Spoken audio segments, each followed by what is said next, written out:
आज की डेट में हर रोज नए स्कैम आ रहे हैं, लोगों के साथ में फ्रॉड हो रहे हैं और क्या पता इसके नेक्स्ट टारगेट आप हो सकते हो। तो इसी वजह से सिक्योरिटी की नॉलेज होना बहुत ही जरूरी हो जाता है। तो इस वीडियो में आपको काफी सारी इसी सिक्योरिटी की नॉलेज मिलने वाले हैं, तो वीडियो को मिस बिल्कुल भी मत करना। अब पहला है अननोन लिंक। अब इसमें क्या होगा कि आपके डिवाइस में या तो वायरस वाले एप्लीकेशन को इंस्टॉल किया जा सकता है या फिर आपके ऊपर फिशिंग अटैक भी हो सकता है। मतलब कि लिंक पे आप क्लिक करोगे तो कोई ट्रस्टेड साइट की ऐसे कॉपी वाला पेज आएगा, वहाँ पे अगर आप आईडी पासवर्ड डालोगे तो वो चोरी हो जाएगा और उसके बाद में आपका अकाउंट हैक हो जाएगा। तो ऐसे काफ़ी सारे तरीके स्कैमर अपनाते रहते हैं। उसके बाद में वो लोग आपकी पर्सनल डिटेल को चोरी कर लेते हैं। तो कभी भी आपको अननोन लिंक पे क्लिक नहीं करना चाहिए। अब इससे बचा कैसे जाए? अब इसके लिए आपको गूगल पे टाइप करना है लिंक प्रीव्यू और यहाँ पे आपको कोई भी साइट को सिलेक्ट कर लेना है। उसके बाद में जो आपकी वो वाली लिंक थी उसे यहाँ पे आपको पेस्ट कर देना है। तो यहाँ पे क्या होगा कि एक लिंक प्रीव्यू, मतलब कि ऐसे प्रीव्यू दिखा देगा कि इस लिंक के अंदर आखिर क्या है। तो ऐसे आपको आइडिया लग जाएगा कि आखिर इस लिंक पे क्या है और विदाउट क्लिक की आप इस चीज को मालूम कर सकते हो। अब दूसरा है ओटीपी वाला स्कैम। अब इसमें क्या होगा कि ऐसे आपको कोई भी रैंडमली कॉल करेगा कि सर मैं इस बैंक से बात कर रहा हूँ, आपका कार्ड ऐसे ब्लॉक हो चुका है, ओटीपी बता दो। तो ये चीज आपको भली बात पता होनी चाहिए कि बैंक आपसे कभी भी ओटीपी नहीं पूछता, क्योंकि बैंक में भी जाते हो तो वहां पे आपको फॉर्म फिल करना है। उसके बाद में आपका विदाउट ओटीपी के सब कुछ, मतलब कि जो भी चेंज करना है वो चेंज हो जाएगा। तो ओटीपी आपकी सेफ्टी के लिए होता है, तो इसको आपको किसी के साथ शेयर नहीं करना, क्योंकि इससे आप बड़ी मुश्किल में फंस सकते हो। अब नेक्स्ट ये है कि आप मतलब कि जॉब वगैरह सर्च करते हो तो वहाँ पे अगर आपको वर्क फ्रॉम होम जॉब दिखती है तो उसमें आप अप्लाई कर देते हो। उसके बाद में आपको मैसेज या फिर ऐसे कॉल आता है कि आप सर सिलेक्ट हो चुके हो, आपको ऑफर लेटर दिया जाता है या फिर आपको ऐसे फेक स्क्रीनशॉट पेमेंट के दिखाए जाते हैं। तो दोस्तों इस पे ट्रस्ट बिल्कुल भी मत करिएगा। और ये लोग आपको पैसे मांगेंगे कि सर इतने पैसे हमें सिक्योरिटी डिपॉजिट के लिए चाहिए, तो आप हमें पहले पैसे दो, उसके बाद में ही हम आपको ज्वाइन करेंगे। इन चीजों से दोस्तों बिल्कुल ही सावधान रहिएगा, क्योंकि जहाँ पे भी ऐसे पैसे वाली बात पहले आती है वहां से ऐसे यू टर्न लेने का। ठीक है, समझ गया।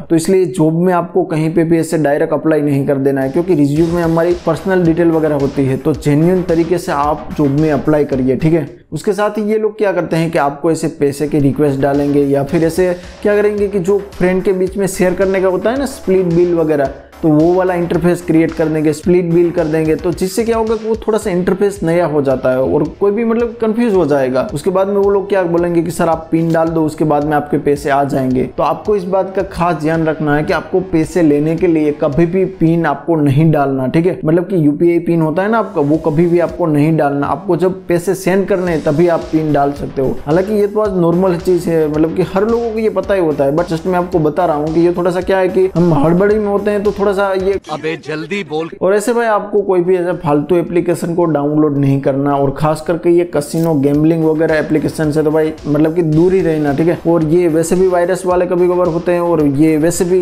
अच्छे नहीं होते, ठीक है। तो इससे आपको दूर ही रहना है। और ऐसे कोई भी एप्लीकेशन को भाई फालतू की परमिशन आपको नहीं देनी, ठीक है। आपको ऐसे जनरली करते रहो ना, ऑलो ऑलो कर देते हो ना, ऐसा आपको नहीं करना। क्योंकि आपको ऐसे एग्जाम्पल के जरिए बताऊं तो कोई अलार्म का एप्लीकेशन है, वो आपकी कॉन्टेक्ट कैमरे की परमिशन ले रहा है, तो इसकी उसे क्या जरूरत है, ठीक है। तो ये चीज आपको समझ में आ जानी चाहिए। उसके साथ ही ये चीज आपको सेटिंग से देख लेनी है कि कौन सा एप्लीकेशन आपकी कौन सी परमिशन को यूज कर रहा है, या फिर आप यहाँ पे देख सकते हो कि लोकेशन की परमिशन को कितने यूज कर रहे हैं, ठीक है। तो इस चीज को अभी के अभी जरूर से आपके डिवाइस में चेक कीजिएगा। अब तो आपको लग रहा होगा कि ये प्ले स्टोर पे तो एप्लीकेशन सेफ ही होते हैं, लेकिन ऐसा भी बिल्कुल नहीं होता। प्ले स्टोर भी आए दिन काफी सारे एप्लीकेशन को ऐसे बैन करता रहता है। तो आपको इससे बचने के लिए क्या करना है कि जो आपके फालतू एप्लीकेशन होते हैं जो कि आपने 1 साल 2 साल पहले से डाउनलोड किया था और अभी भी आपके डिवाइस में है, जो कि आप यूज भी नहीं कर रहे, तो उस एप्लीकेशन को आपको डिलीट कर देना है। उसके साथ ही आपका जो पेमेंट वाला एप्लीकेशन होता है जिससे आप हर रोज मतलब कि रेगुलर यूज करते हो, तो उस एप्लीकेशन को आपको अपडेट रखना है। उसके साथ ही आपका जो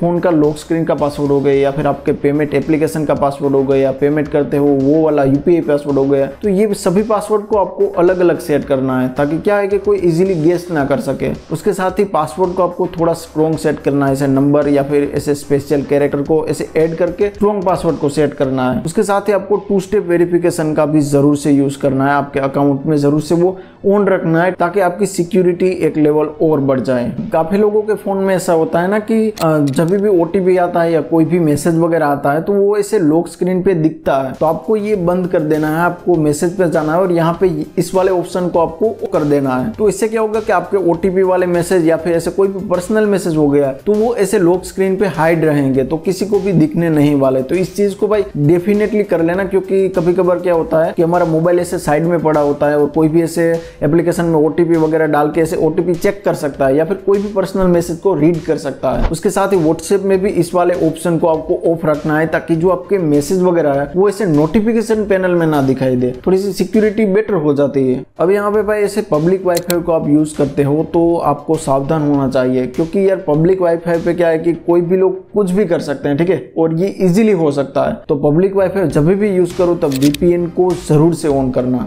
उसके साथ ही आपको पब्लिक प्लेस में मोबाइल को चार्ज रखते वक्त भी ध्यान रखना है, क्योंकि इसमें क्या होता है कि आपका जो USB पोर्ट होता है वो इसे डायरेक्ट बोर्ड में लग जाएगा और जिससे आपका डेटा चोरी हो सकता है। तो इस पे ध्यान रखिएगा और इससे बचने के लिए आप जो एडेप्टर का यूज कर सकते हैं, क्योंकि आपका जो मतलब कि ऐसे एडेप्टर होता है उसे बोर्ड में डाल देना है, उसके बाद में आपको चार्ज करना है। और उसके साथ ही एक बात का और ध्यान रखना है कि जो HTTPS वाली साइट होती है वो सिक्योर होती है, मतलब कि उसे आपको विजिट करना है, ठीक है। और यहाँ पे HTTP वाली साइट होती है, काफी बार मतलब कि पेमेंट गेटवे भी होते हैं, तो ज़्यादातर तो ऐसा नहीं होता, बट आपको इस बात का ध्यान रखना है, ठीक है, कि HTTP वाली साइट को विजिट नहीं करना, क्योंकि इसमें क्या होता है कि जो आप वर्क कर रहे हो, किसी को सेंड कर रहे हो, तो बीच में से कोई भी देख सकता है इसे, लेकिन जनरली ये सिक्योर नहीं होता। उसके साथ ही अगर आपको चेक करना है कि आपका Gmail ID कहीं डार्क वेब पे लीक तो नहीं हुआ, तो उसके लिए आप क्या कर सकते हो कि यहाँ पे गूगल में आप जो नीचे जा सकते हो, ठीक है, गूगल मैनेज अकाउंट में, उसके बाद में यहाँ पे नीचे जा सकते हो और यहाँ पे गूगल डार्क वेब सर्च नाम का ऑप्शन मिल जाएगा। तो यहाँ पे आप अपने Gmail ID को डाल के देख सकते हो कि आपका आईडी डार्क वेब पे लीक हुआ है या नहीं।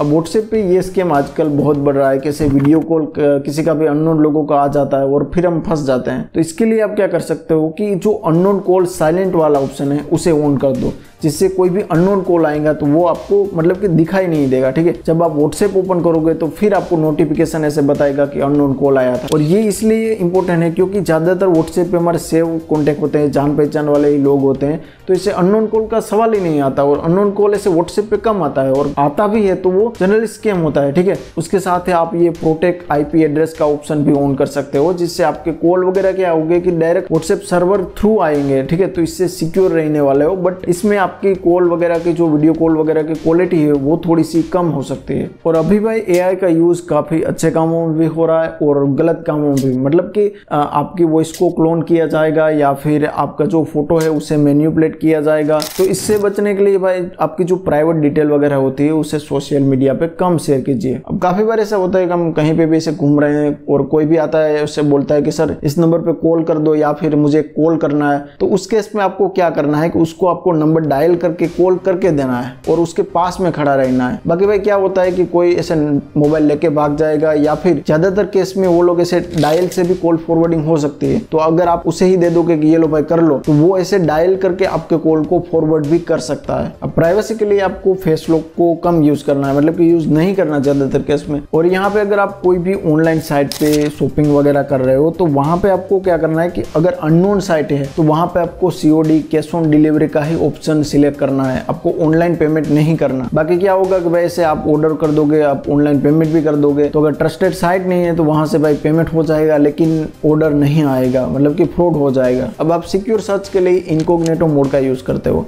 बट ये फुल्ली सिक्योर नहीं है। उसका रीजन क्या है कि सर्विस प्रोवाइडर आप जो सर्च कर रहे हो उन चीजों को देख सकता है। बाकी भाई गूगल ने इसलिए दिया है कि वो कुकीज और आपकी हिस्ट्री को ऐसे स्टोर नहीं करने वाला। तो इसके लिए आप क्या कर सकते हो, कैसे आप VPN हो गए या फिर tor ब्राउजर का भी यूज कर सकते हो। अब अगर आपका मोबाइल अचानक से ही स्लो हो चुका है, बैटरी नहीं टिक रही या फिर ऐसे लेग हो रहा है, ऐसे एड्स कहीं पे भी पॉपअप होने लगे हैं, थोड़ा सा हीट हो रहा है, तो उस केस में आप मोबाइल को रीसेट कर दीजिए। बैकअप ले लेना, लेकिन फोटो वगैरह का लेना, ऐसे ऐप का बैकअप मत लेना क्योंकि ऐप में कभी कभार वायरस होता है। अब इन चीजों में हमारी ज्यादातर गलती होती है क्योंकि मोबाइल में तो ऐसे आजकल आपको हार्डवेयर लेवल पे सिक्योरिटी देखने को मिल जाती है, जैसे कि सैमसंग में नोक सिक्योरिटी या फिर दूसरे ब्रांड में भी ऐसे आपको हार्डवेयर लेवल पे सिक्योरिटी देखने को मिलती है। तो ऐसे ज्यादातर केस में चांसेस कम होते हैं, बट हम ही ऐसे कुछ गड़बड़ कर देते हैं तो फिर दिक्कत में फंस सकते हैं। तो इस वजह वजह से आपको सिक्योरिटी फीचर को कभी भी डिसेबल नहीं करना चाहिए। प्ले स्टोर में भी आपको ऐसे प्ले प्रोटेक्शन नाम का फीचर मिलता है, तो उसे भी आपको डिसेबल नहीं करना, या फिर आपका फाइंड माई डिवाइस हो गया तो उसे जरूर से ऑन करके रखना है, क्योंकि आपका अगर मोबाइल खो गया तो उसे ढूंढ सकते हो, या फिर आपका उसमें डेटा है तो उसे आप इरेज कर सकते हो। उसके साथ ही आपको विंडोज में भी डिफेंडर मिलता है, तो उसे भी आपको कभी भी ऐसे ऑफ नहीं करना चाहिए, क्योंकि कभी कभार ऐसे क्रैक एप्लीकेशन को इंस्टॉल करते हैं तो वहां पे बोलते हैं कि भाई ऐसे विंडोज डिफेंडर को ऑफ कर दो, तो फिर इंस्टॉल होने वाला है सॉफ्टवेयर। तो आपको ध्यान रखना है, ठीक है। ऐसे आपका क्रैक वर्जन है तो उसमें आपको विंडोज डिफेंडर को कभी भी नहीं करना, ये पीसी की बात है, ठीक है। विंडोज में आपको इस चीज का ध्यान रखना है। उसके साथ ही एक और चीज की हम सिक्योरिटी क्वेश्चन होते हैं उसमें ज्यादातर सही आंसर को फिल करते हैं, बट उसमें आपको थोड़ा सा टेढ़ा